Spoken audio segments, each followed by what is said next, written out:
Going to Osaka, Japan, which will be our second Japan trip. Our first was last year when we went to Tokyo for a whole month.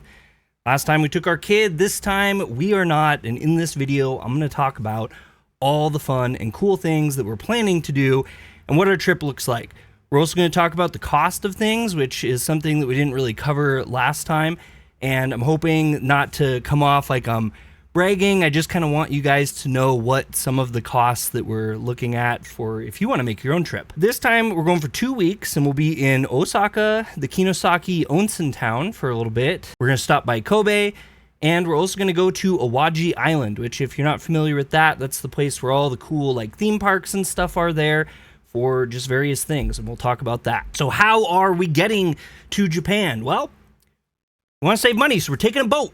We're putting ourselves in a shipping container and shipping ourselves across. That's why we can't go for a month this year, because we'll spend a week going over there in our shipping container. We have a hole cut in the bottom for a bathroom, and we'll have a stock of food to keep us supplied. No, actually, we're taking a plane, which is exactly what you'd think. But I did want to talk about the plane. Last year, we flew on Air Canada, and it costs us $3,576 for 3 tickets, because we took the kid. This year, we're going to be flying on Philippine Air, which was significantly cheaper, and it is going to cost us $1,811 for 2 tickets. So that breaks down to $905 a person after all the taxes and fees and everything is. At Air Canada, if you broke it down by singular people, it was $1,192 a ticket, which means that we're saving about $287 taking Philippine Air this time. And that's a total of $574, which is pretty outstanding, I think, to save that. I will say we're a little worried about it. We'll be flying from Seattle to Manila, and from what I've heard, the Manila airport is not great. So I've watched some videos on what the airport looks like and read some stuff on why that airport is such a problem. I guess they're looking at fixing it at some time in the future because there's just too much traffic on Manila, and they need to upgrade their facilities much more than they are right now. However, where we are going, we're not going to have to go from terminal to terminal, which is like a car ride, basically. So that's going to be a huge thing for us, just trying to get to our next gate. And we'll have a little bit of layover in Manila. Where are we going to be staying while we're in Osaka? Well, we'll be staying under a bridge to save money this time. We found if we get some blankets, we'll be able to sleep pretty much for free. Get an Airbnb again. We got an Airbnb last year, and I will say one of the big problems with our trip last year was that we booked too late. So we paid way more than we probably should have for a place, and we got a place that maybe wasn't as great as it could have been. This year, way different. We booked way back in April, and the total of our Airbnb in Osaka is $1,116. It'll be for 14 days, though, so that works out to be $80 a night. And I'm going to throw some pictures up during this video of what this place looks like. It looks awesome. For one, it's like 30 seconds away from a train station, and we can get to that train station directly from Kix Airport, which is the closest airport to Osaka. And it's going to make traveling and getting in there really, really easy. It's also going to make it easy to go from our Airbnb to the other places. Get to Kobe, get to Osaka. Awaji Island's going to be really nice as well. And we're just going to be able to travel very, very easily, very, very quickly. And the building itself is super cool. They have kind of a front floor that I think we're going to do some videos I'll talk about in the morning about. You enter, and there's like this little pit that you can sit down at and have your morning breakfast and stuff like that. I believe there's 2 more floors above that are bedrooms, and they're going to have mattresses, like futon mattresses. So it's not like, luxurious bedding and stuff like that, but a lot of space, a lot of adequate space. Top floor, there's actually like a little table and like a little smoking area up there. So we'll be able to go up there in the morning, maybe do some snack openings and stuff like that. Really great stuff in the area too. Already kind of looked it up. There's some local Sentos that are nearby. There is a Family Mart. There's a 7-Eleven. There's all sorts of just really easy, convenient things if we need to grab a bite to eat, grab something to drink. We got it pretty much right where we're at with easy access. I think we're about 15 minutes south, 15-minute train ride south of Osaka, like Dotonbori. So that should be really great, and I'm really, really excited, and the place looks just incredibly beautiful. So unfortunately, because booking is kind of a thing and sometimes I suck at it, I booked the main place that we're staying at from the 5th to the 19th. Our trip actually starts on the 6th when we get to Japan, and it ends on the 20th where we leave. And so I did have to pick up a place in Osaka again just for one night. Costs us $66.83. It's basically just a little room with 2 little beds in it. We just need it for one night. The really cool thing, though, is it is very close to Shinsekai, which is kind of a neat little interesting area of its own and a place that we want to visit while we're in Osaka. So I think that's going to be really great. There's also a zoo nearby as well, which we can check out on our last day, which will hopefully just be kind of chilling out and just kind of rewinding. While we're there, what are we going to do? I know you guys really want to probably know what our plans are this year. So when we went to Tokyo last year, we did things very freeform, very, very freeform. I didn't know what it was going to be like being in a new country. I didn't know how it was going to be navigating, not knowing a ton of Japanese. I didn't know what the costs of everything were. And, you know, it was just, we needed a lot of leeway in our trip, so I did not plan things out strictly. And because of that, we just kind of did ho-hum bunch of different stuff over the course of a month and took a lot of breaks. Since we're just going for 2 weeks this time, we are kind of planning stuff out. Now, there's a lot of leeway within this plan, and I'm not really a master plan maker, so I don't think it's probably wise to look at our plan and try to base, you know, a trip to Osaka on your own using our stuff. But if you want to kind of know some of the stuff we're planning to do that's in the area, we're going to talk about that. So on the 6th, that's the day we arrive, and we're going to plan to explore the immediate area pretty casually. We're going to see what kind of local places there are to eat, kind of what it's like to walk to the different areas, maybe find a Sento, see if they'll let us in. We do have tattoos, and I do know that there's going to be some places that are going to say no, but when we were in Tokyo and Kyoto last year, we really didn't have that problem at all. But still just want to be kind of getting an idea of what the area is and to get comfortable with the train station. And it'll just, you know, kind of start our navigation in a very light way. I don't want to push ourselves too much when we first get there. Well, you know, I mean, we're going to have to go to the airport and get all the Wi-Fi and pocket Wi-Fi things that we can get there, as well as probably get some little bit of grub and everything. And who knows, I think we get in at about 3 o'clock or 2 o'clock in the afternoon, and so probably, I don't know, maybe about 5 we'll get into Osaka proper. That should be kind of fun. But it is also kind of, we'll be tired after a long flight and everything, so I'm not planning on doing crazy stuff when we first get there. On the 7th and the 8th, we're going to check out the core of Osaka. We're going to go to Dotonbori, Don Quixote, the Umeda Sky Building, Den Town, Amerikamura, and maybe even Team Lab Gardens at night. The other thing that we've already have booked that I'm really, really excited to tell you guys is I got reservations to the Eorzea Cafe, the Final Fantasy XIV themed cafe. We're going to be there, and it's going to be really awesome. I'm very, very excited to see a Final Fantasy XIV styled cafe because, you know, we've been doing a lot of coverage of it. I've been playing the heck out of it, and I'm really excited to see the delicious food and the themed atmosphere and, of course, the merch. I'm kind of a consumer like that, but I want to see what they got, and I'm excited. We're going to be doing that on the 7th. On the 8th, or sometime during this trip, we are hoping to get into the Pokemon Osaka Cafe.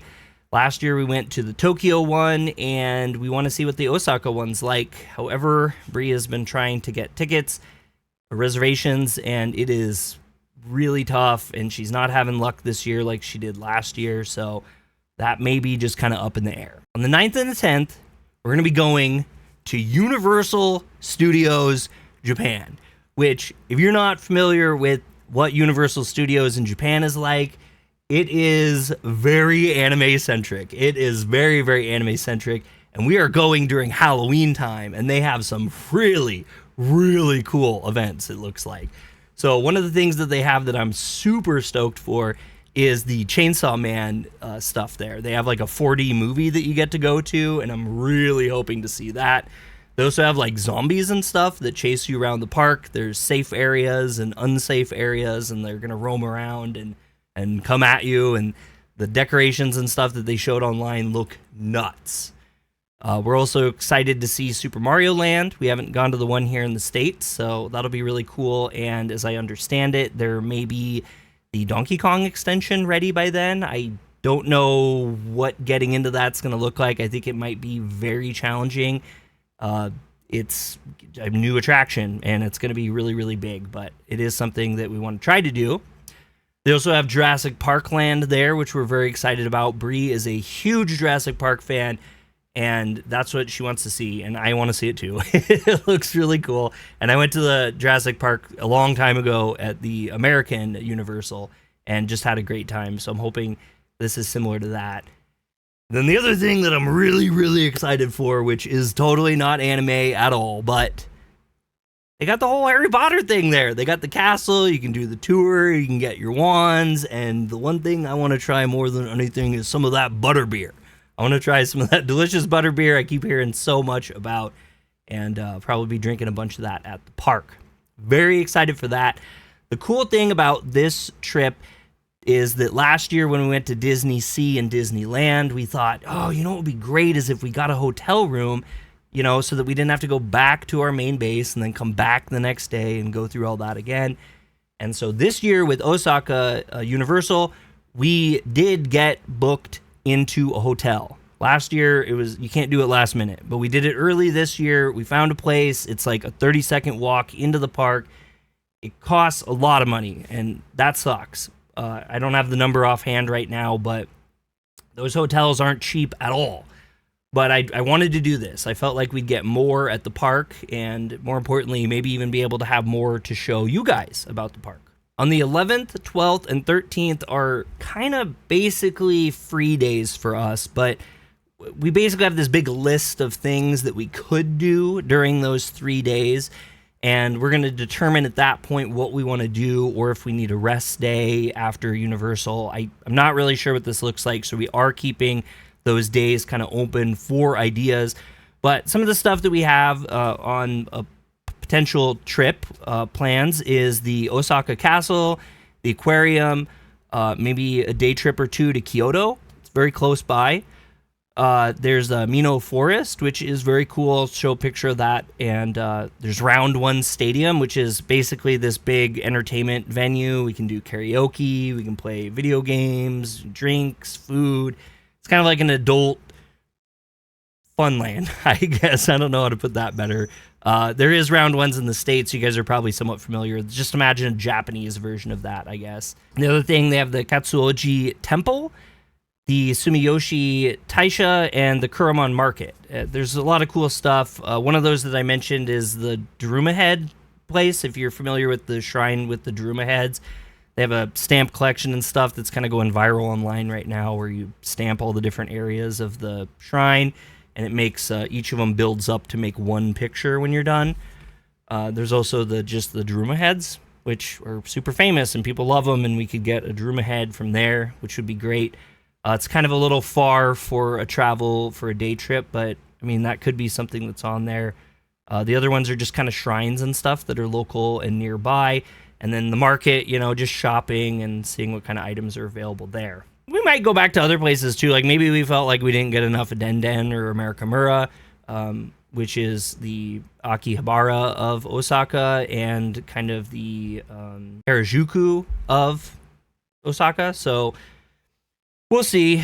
There's just so much stuff to do. And one thing I didn't mention too is earlier, because I just want to throw this in there, the Don Quixote that they have in Osaka is super cool, because they have like this big Ferris wheel that you can actually go up, I think, to the second or third floor and enter it. That's a couple bucks, and it goes up way up high, and you get to see all of Tokyo and stuff, or all of Osaka and stuff. So that'll be really cool. I'm very excited for it. So on the 14th, that's when we kind of take a little different path that we planned out, and we're actually doing it differently than I've seen other people do it. I'm hoping that doesn't cause us stress.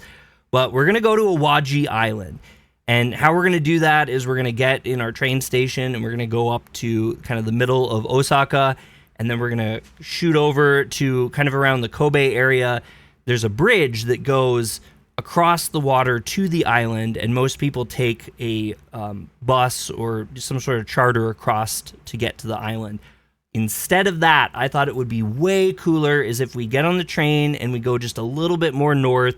There is a port, and there's a ferry that you can take that will ferry you across the water, and you'll get to see the ferry perspective underneath the bridge and, you know, both sides of the island and traveling by water. I thought that would be just way funner than sitting in a car in traffic on the bridge. And so we're going to try to do that. That's what our big plan is for that one. Definitely making a video on that. So look forward to that. When we get to the island, we have two super major things we want to do.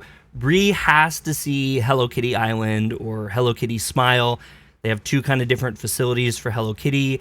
Big museums, tons of merch. There's a cafe, all things kind of Sanrio. You guys have probably seen, they have videos of like the biggest Hello Kitty shaped roof or something is over there. I'm not the biggest Hello Kitty fan, but I, want Bree to also have stuff that she's loving to do too. And so we're going to take a route that way. And the other thing that I'm actually most excited for is they have Dragon Quest Island. So it's based off the Dragon Quest video game, obviously, and it looks incredible. It looks like you walk up, there's just this huge, like, Dragon Quest style bridge that you cross into this kind of castle, and you pay your money to get into this park, and they give you a little thing around your neck that can help you. I think it ties to your cell phone. It does translation, and you kind of just go into a Dragon Quest city and do a series of puzzles and navigate in this world, kind of like role-playing as like a hero, right? And so you get to play as the hero and figure that all out. It's very, very, very cool.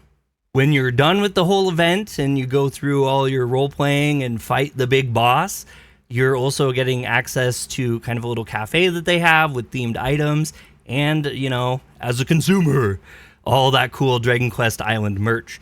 And we're definitely going to be getting a lot of that. I'm looking really, really forward to it. It sounds like it's going to be quite an awesome time, and I'm going to try to stream it too. But we'll see how it works out. At the end of that night, what we're going to end up doing is going back across, and we probably going to take a bus coming back. I don't think we're going to do a night ferry. I don't know what the hours are. I mean, we might. We'll see what we feel. One way or the other, we'll get back, and we're going to go into Kobe. And we're going to try some Kobe beef. That's kind of my main goal. It's just corny tourist thing to do, but we're going to go to Kobe. We're going to have some Kobe beef and see what that's like. And then we have a plan to get a manga cafe for the night. And we're going to go and look at some manga. And they got computers and creepy rubber rooms that definitely we're going to pray that they're cleaned well. You'll figure that out on your own. And we're going to spend the night at a manga cafe. If not, we're going to go to a capsule hotel and spend the night at a capsule hotel. We don't want to go all the way back to Osaka because in the morning, our plan is to take a Shinkansen up to Inosaki Onsen Town, which is another really exciting thing that we really want to do and something we're very excited to do together as a couple. And also while we're there, a big surprise is my best friend and his wife will also be meeting with us while we're up there, and we got the same place to stay in overnight. So we both picked a ryokan, which is kind of a old school traditional style place to rent a room, and they serve you food. We'll have a delicious kind of homemade feeling dinner and a breakfast in the morning. It looks like it's a really beautiful place. I'm very excited that we got a place before they booked up. The booking for that place is kind of nuts. And it's just along the river. We're going to go to all the different onsens that they have. I believe there's 7 that we'll have access to. And we might get some kimonos if I'm not too fat for them. And we'll just walk around and experience this beautiful little kind of old school town. Eating food, going to the bathhouses, and just having a nice little relaxing vacation and hanging out with my friend and his wife. When we're done with that, we were going to go and travel back to Osaka and probably spend some time with my buddies. So that's going to be on the 17th and the 18th. We're kind of keeping those days open, and those are the days that I really don't know what we're going to do. We can use from that list that I had earlier, but we'll be with my buddy and his wife, and a lot of that, maybe they have some great ideas for things that they want us to do with them. And so that's what I'm kind of hoping we'll do. They did want to go to Universal with us, but just the way that the booking went on both of our ends, it'll just be me and Bree for that. But I think that'll be great. We'll all have a great time one way or the other, and it will be nice to have a day or two spending with my friends in another country. So then we're all the way on to the 19th, getting closer to the end of our trip. This is where we move from Airbnb 1 to Airbnb 2. And that's, like I said, we're going to look at Sensakai, the Tennoji Zoo, or maybe go back to any of the other places we want to get to. Very close to a train station, and the train station goes directly to the airport. And so we'll just be checking stuff out very locally during that day, hopefully getting some good sleep in the night. And in the morning, we're going to just wake up and walk out and go on the train and go right to Kix Airport. So we're there nice and early. If you guys know anything about our last trip, I don't know how much I talked about it, but we had a really bad planning problem at the very end of our trip, and we almost missed our flight back to the US. We had to just run screaming through the airport. I was just beat dead by the time I got there, and I had to just beg the staff to hold the plane until Bree and Riley picked up pace with me. And I never want to go through that again. We had plans to kind of check out the airport, and we never got to. So this year, I am hoping that we'll leave pretty early in the morning and get a little bit of time in the airport. And then we can, record the airport and show off the airport too, and the fun things that you could do. I know airports are kind of just airports, but there's always something in the airport that's worth checking out. After that, well, fly home. And I took a whole another day off of work. We'll get back on Sunday. And I'm going to go home. I'm going to sleep. I'm going to rest. I'm going to get all my stuff together, unpacked, just clear my head and wind down and go back to work on Tuesday, because I definitely just don't want to go right back immediately. So now that that's all done, the last kind of thing I want to talk about is, what our plans are for YouTube videos and YouTube coverage. Obviously, all those major points we're going to be filming. This time around, I think I've learned a little bit more about what to film and how to film while visiting another country. It was my first time last time. It was a very big learning process. So I'm hoping the videos this year are a little bit more robust. We get a little bit more of them and maybe have a little bit of more clarity in the videos. I know a lot of the stuff from our Tokyo trip was just these long kind of walkabouts. And a lot of you guys like those, and we will continue having some more walkabout videos. I'll take some unedited footage and post them for you guys to see. Some of them in our members section. You guys have been really great supporting us as members.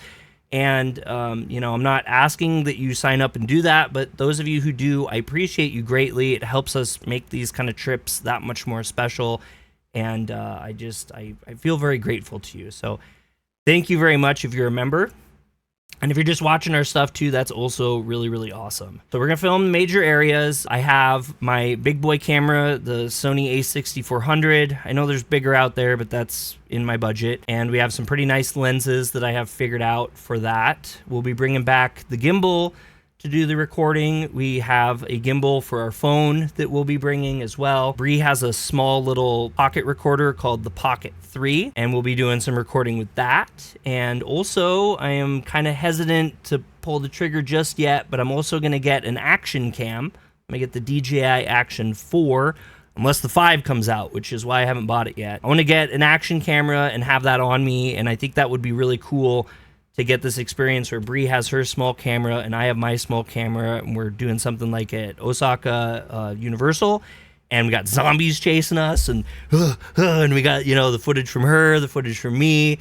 We're obviously not going to have this big gimbal and a big camera to do that, so we'll be able to get some really fun footage that way and use those cameras for some filler footage as well. The other thing that I want to talk about, and this is maybe a little bit more specifically of interest to content creators themselves, but we want to live stream. Last year, we were not able to live stream, and it is just a really challenging thing for outsiders to do, in my opinion. We had a pocket Wi-Fi that was very powerful at the time, and it worked great for navigation, for browsing the web, even watching YouTube, pulling apps up. All this stuff worked really good. What it did not work well for was live streaming. And it especially didn't work well for live streaming in any area where there's a population density. It's because when you get the foreign internet services, the SIMs cards, the eSIMs, the pocket Wi-Fis, they're on networks that are kind of more specialized for tourists. And so when there's higher level traffic, aka the residents, they're prioritized, and you get deprioritized on the network. Live streaming takes a lot of data and a lot of power to run and to get stuff out clear. We tried to shoot everything in 1080p, which I found out is a huge mistake. You want to do 720p, and so this year we're going to do 720p, which I know isn't quite as crisp, but if you know from last year when we shot in 1080p because it couldn't pull the data rate fast enough, it was a horrible experience. It looked like 144p. So we're hoping we'll do 720 and it'll look like 720. The other thing too is we found a service that is, it kind of costs a little bit of money. We've tested it now. You guys actually saw us test this service at the convention that we went to, SakuraCon. And we had some really great live streams in 720p that worked very well, even in very high traffic density. And it's because we use this app, and the app is what they call bonding. So what it does is it takes multiple internet connections. So it takes maybe the internet from your SIM card, the internet from your friend's SIM card shared with a hotspot, and then it can also use the internet from like a pocket Wi-Fi. You can connect a lot of different devices and take all those internets and put them into one internet for you to stream on. That way, if one network doesn't have enough juice, it can pull from another network, and it kind of pulls the data evenly as needed. So when one struggles, another one compensates for it. Tried it out, like I said, with just our two phones using just our regular internet service, and it worked fantastic. Japan is a whole nother thing, so I cannot make any guarantees. Last year, I pretty much made all these cool promises and all this exciting stuff, and it didn't work out. I was really embarrassed and felt bad about it. So this year, I found out kind of a new plan that I don't know if it's, a guarantee, but I'm really hoping we're going to make it work this year and get some 720p streams out. Every morning, we want to do kind of like a morning with Bree and Dre. We'll go to a Konbini, we'll get some Konbini food and different kind of fun items or breakfast items, and we'll sit down and open them and eat them and have a good time. We're also going to do, live streams where we're walking around different places like Osaka, Kinosaki, Onsen town. And yeah, I'm really excited for it, and there's going to be a lot of really great coverage as well as kind of the walkthroughs that I did before. Let us know in the comments below if you guys have any thoughts about this, any things you'd love to see from us, and thank you so much for your support. Hope you guys are excited for this trip like we are. Peace.